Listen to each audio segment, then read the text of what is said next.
जय जगन्नाथ दर्शक बंधु आज नूतन अध्याय आपण मान स्वागत एवं शुभकामना। आज पार्वण ऋतु विघ्न विनाशक गणेश अग्रपूज्य गणपति पूजा यही समय आपण मानक एक नूतन विषय को अवगत कराऊँ।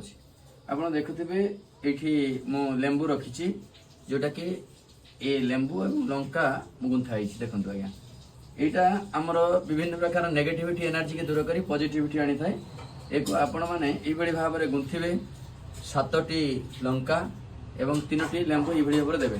दे सारापर आपण हनुमान मंदिर सिंदूर आणवे आनी ताको ये भाव में लगाइबे लगाई ओम हंग हनुमंताय नमः हनुमान का नाम रे सिंदूरटी लगेबे। ओम हंग हनुमंताय नमः कहीकि सिंदूरटी लगेबे।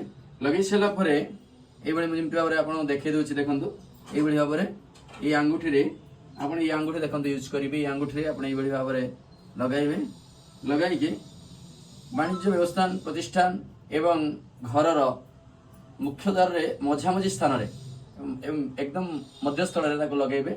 लगे सारापर टिके कर्पूर लवंग जलैकी प्रिय आरती करदेवे।